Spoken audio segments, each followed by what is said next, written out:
What would you do if the love of your life disappeared without a word? What if they walked away, leaving you wondering if you ever truly meant anything to them at all? Imagine years of silence, and then suddenly they're back, standing in front of you, ready to confess everything. Would you listen? Would you forgive them? Hi, my name is Sarah. I'm 32, and I've been working as a receptionist at a small law firm in downtown Chicago for the past 7 years.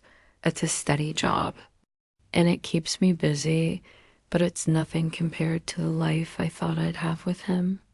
I never thought I'd end up here in a small office with piles of paperwork, counting the days since he walked out of my life. But life has a way of surprising you, doesn't it? One minute, everything's fine, and the next, your entire world comes crashing down.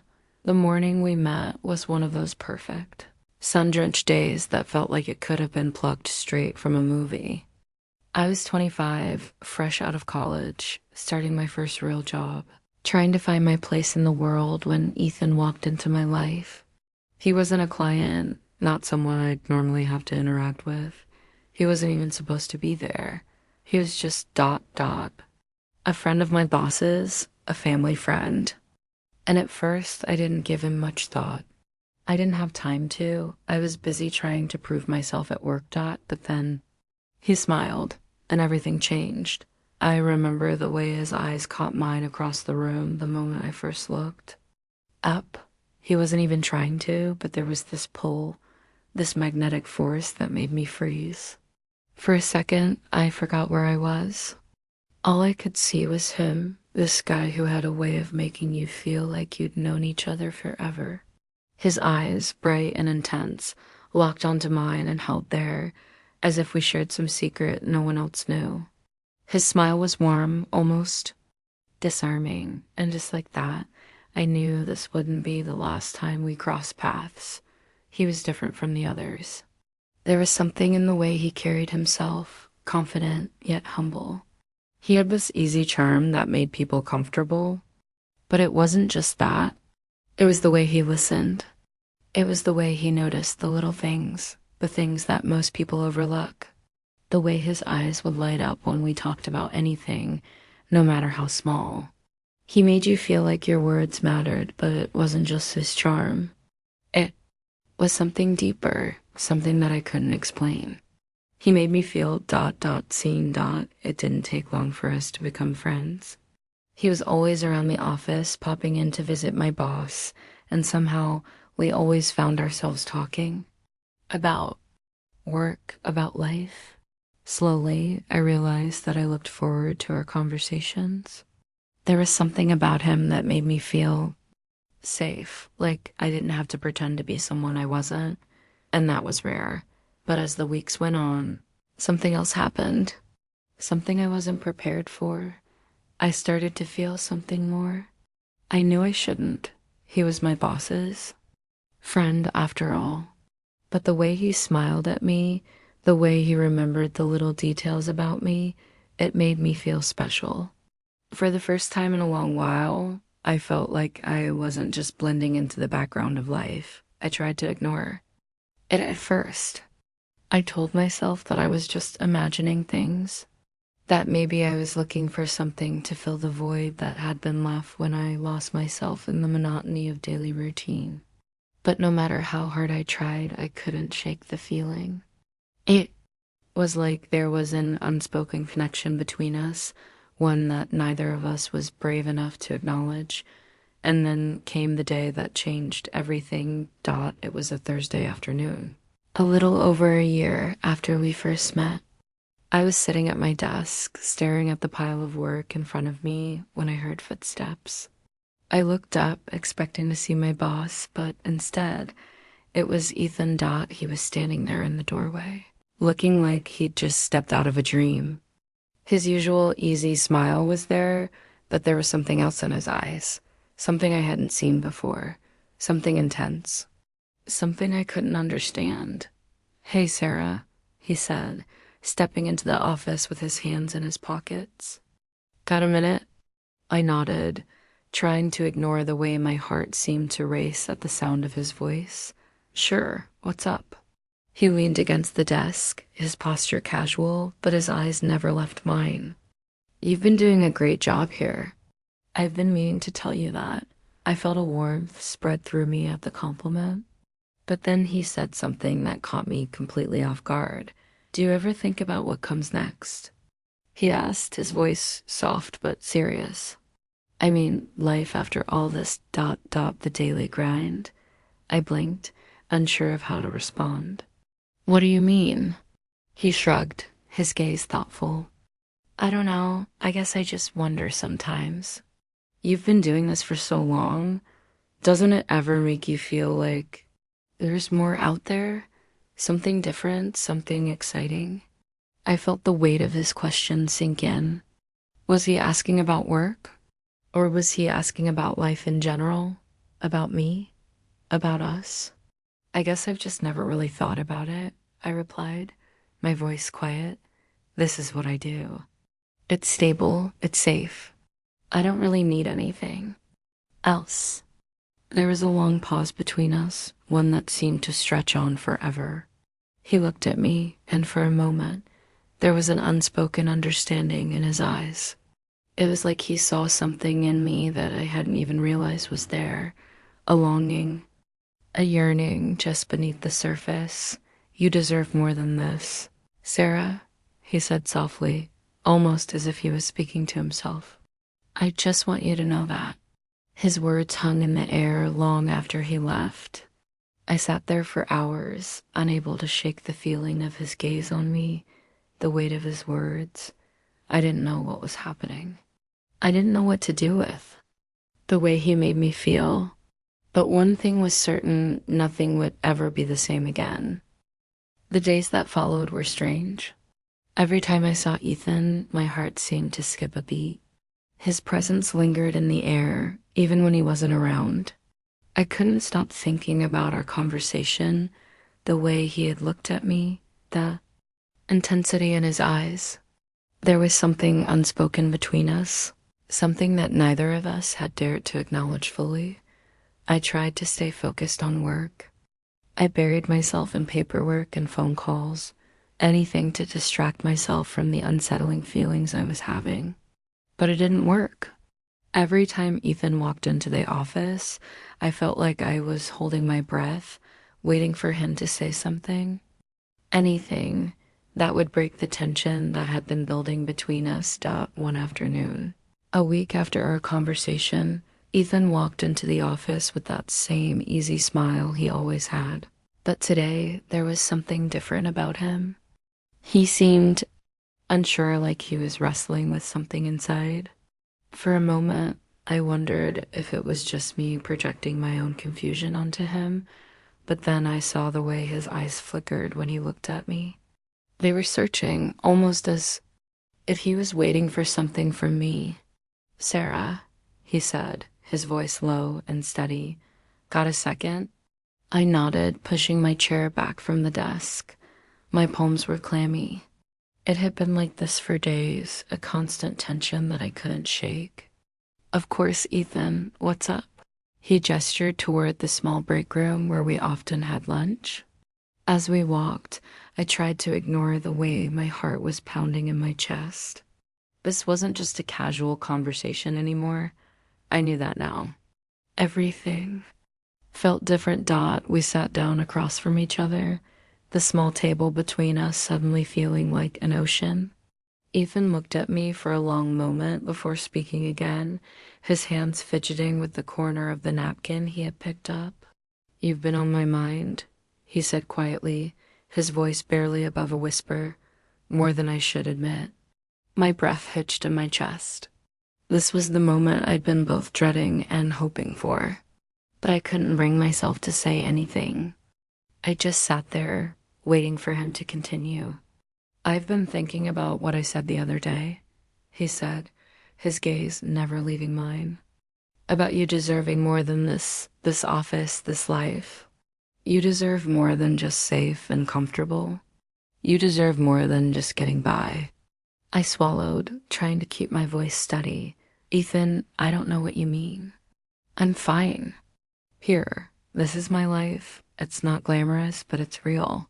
He shook his head, his eyes soft but filled with something I couldn't name. I know you don't want to admit it. I see it in the way you carry yourself. You've built this wall, Sarah, and I don't blame you. But you're so much more than this job. You're so much more than the person you've let yourself become. There was a vulnerability in his voice that made my heart ache. I wanted to argue, to tell him that I was fine, that I was happy with what I had. But I couldn't, not with the way he was looking at me, like he could see the parts of me I had hidden away for years. You think I'm not happy here? I asked, my voice trembling despite myself. Ethan leaned forward, his gaze intense. I think you're hiding, Sarah. I think you're afraid to feel anything because if you do, it will all come crashing down. But what if you let yourself feel? What if you let yourself want more than just this? I didn't know what to say. I felt exposed, like he had just peeled back the layers of my carefully constructed life. For the first time in a long time, I felt uncertain, and it terrified me. I can't just walk away from everything, I said quietly, almost to myself. I can't just throw away everything I've built. But you can't keep hiding either, he replied softly. You deserve to feel alive, to feel wanted, to feel loved. You deserve a life where you don't just exist, Sarah. You deserve to be seen. His words hit me harder than I was prepared for. I felt tears welling up in my eyes, but I fought them back. I didn't want to seem weak. I didn't want him to see me like this. Not now, not with everything I had tried to bury for years bubbling to the surface. Ethan reached across the table, his hand hovering just above mine. His touch was tentative, but I felt a spark of something between us, something undeniable. My breath caught in my throat. I wanted to pull away, to retreat to my safe place, but I couldn't, not when I felt like I was finally being seen for who I truly was. For a moment, it felt like the world outside the room had disappeared. There was only Ethan, his soft gaze, and the weight of his words hanging in the air between us. Sarah, he said, his voice breaking through the silence, I can't keep pretending. I can't keep hiding my feelings for you. I never wanted to hurt you, but I've been holding this back for so long. I don't know if you feel the same way, but I can't stand pretending anymore. I was frozen. My mind raced, but the only thing I could focus on was his hand resting just inches from mine, and the raw honesty in his eyes. He had confessed. He had laid his heart bare, and for a moment, just a fleeting moment, I wondered if I could let myself feel the same, but the weight of the moment was too much. I stood up quickly, pulling away before I could say anything. My heart was pounding in my chest, my breath shallow. I need some time, Ethan, I said, my voice shaking. I can't deal with this right now. His eyes searched mine, but he didn't press me further. He nodded slowly, standing up as well. I understand, Sarah. I needed you to know how I feel. The next few days felt like I was walking through a fog. Ethan's words echoed in my mind, swirling around in the back of my thoughts. You deserve more than this, he had said. You deserve to feel alive, but what did that mean? What was I supposed to do with all of this? I had spent so many years building a life of stability, of safety, that I didn't know what to do when someone offered me more. I could barely focus on work. Every time I looked at my computer screen, I thought of him. Every time I answered the phone, I imagined him standing beside me, asking me if I was truly happy. His touch, his gaze, the weight of his confession, it all felt like it was constantly pulling me in two directions.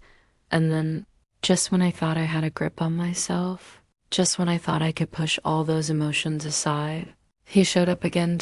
It was a Friday afternoon, the office nearly empty. Most of the team had left for the day, and I was finishing up a few last-minute tasks before heading home. The quiet hum of the office was comforting, but I couldn't shake the feeling that something was about to happen. Something I wasn't ready for. I heard the sound of footsteps behind me, and I turned to see Ethan standing in the doorway of my office. He looked as composed as ever, but his eyes held a certain urgency, something unspoken. My heart skipped and my breath caught in my throat. It was as if everything inside me was bracing for what was coming. "Sarah," he said, his voice steady, but strained. "Can we talk?" I nodded, my throat dry. "Sure." He stepped into the room and closed the door softly behind him, his eyes never leaving mine. The air between us felt charged, like something was about to crack open. I could feel the tension in the room, and for the first time, I realized how badly I wanted to know what he was going to say. "I've been thinking a lot about what you said," Ethan began, his voice low and hesitant. "About giving you time, about waiting for you to figure things out. But I can't keep waiting anymore." I swallowed, unsure of where this was headed. "Ethan, no," he cut me off, his hand raised slightly in protest. "Just hear me out." He took a step closer, his eyes searching mine. "I've been holding on to this for too long, Sarah. I've been lying to myself, lying too. You pretending that I could just walk away from what I feel." I opened my mouth to speak, but no words came. The truth of the situation hit me. I knew exactly where this was going, and yet I couldn't bring myself to stop it. I was afraid of what it would mean, afraid of what would happen if I let myself feel again. Ethan took another step closer, and this time his hand brushed against mine. The touch was gentle, tentative, as if he was waiting for me to pull away, but I didn't. I didn't move, didn't pull back.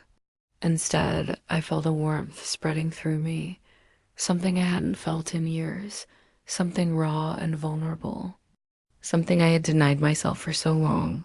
"I love you, Sarah," he said softly, the words coming out as if they had been trapped inside him for far too long. "I've loved you for so long, and I can't pretend anymore. I can't hide it. I don't care what's happened in the past. I don't care about the mess I've created. I just need you to know that I love you." The words hung in the air, a confession I had never expected to hear. My heart raced in my chest, my breath shallow as I stared at him in shock. Everything I had buried deep inside me, every feeling, I had pushed aside, rushed to the surface all at once, but the shock was quickly replaced by something else. Something more painful. I don't know what to say, Ethan," I whispered, my voice trembling. "You left. You disappeared without a word. You hurt me more than you'll ever understand. And now you're telling me this. How can I believe?"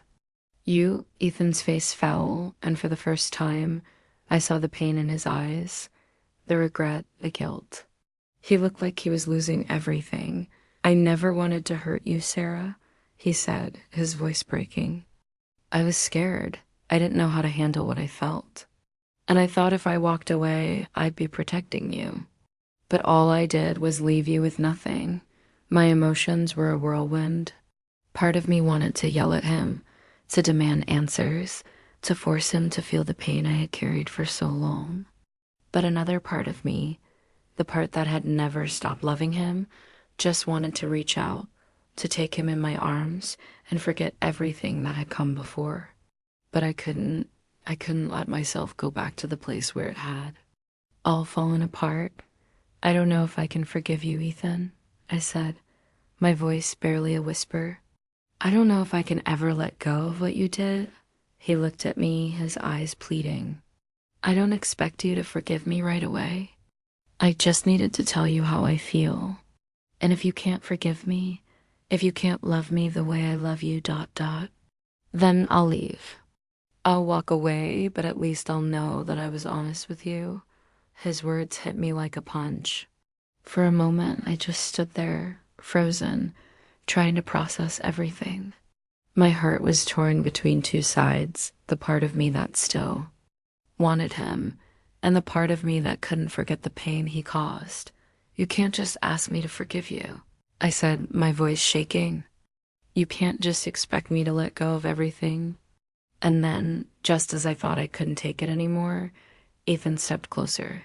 His hands gently cupped my face, and he leaned in. His lips brushed against mine, tentative, unsure. But it was enough. The warmth of his kiss, the feeling of finally being close to him again, stirred something deep inside me. When he pulled away, he whispered, "I'm not asking for forgiveness. I'm asking for a chance."